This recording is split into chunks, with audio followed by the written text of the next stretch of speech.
Welcome to our channel. हर पल जियो का ड्रामा सीरियल जालसार बहुत ही अच्छा बन चुका है। आने वाले एपिसोड में हम ये भी देखने जा रहे हैं। दुआ बहुत ही ज़्यादा परेशान हो जाती है। वो सानिया के सामने रोना शुरू कर देते हैं। वो कहती है मेरी ज़िंदगी भी बर्बाद हो रही, जिस तरह फिजा की ज़िंदगी बर्बाद हुई। ये बात सुनकर मैंने फिजा को बहुत ज़्यादा समझाया। ये बात सुनकर दुआ कहती है उसके समझाने का कोई भी ज़रूरत नहीं। नौशरवान मेरी ज़िंदगी को बर्बाद कर देना चाहता है। वो मुझे हमेशा हमेशा के लिए अपनी ज़िंदगी से निकाल देना चाहता है। सरफराज ने भी मेरी ज़िंदगी को बर्बाद कर लिया।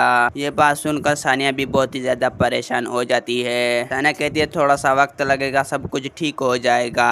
हम नौशरवान भाई से बात करेंगे, वो मेरी बात ज़रूर सुनेगा। ये बात सुनकर दुआ बहुत ही ज़्यादा गुस्से में होती है। दुआ कहती है कोई भी फ़ायदा नहीं, क्योंकि शर्त ऐसा पर कर चुका है सरफराज, जब नौशरवान मेरी बात पर एतबार भी नहीं कर सकता। ये बात सुनकर बहुत ही ज्यादा सानिया अब तक परेशान हो जाती है। सानिया कहती है आप लोग उसको बड़ी इतनी खुशखबरी बताई, उन लोगों ने आपको खुशखबरी सुनकर आप लोगों को एतबार भी नहीं किया। तो मेरा वीडियो आप लोग की अच्छी लगी तो वीडियो की लाइक और चैनल को सब्सक्राइब लाने का ना। खुदा हाफिज।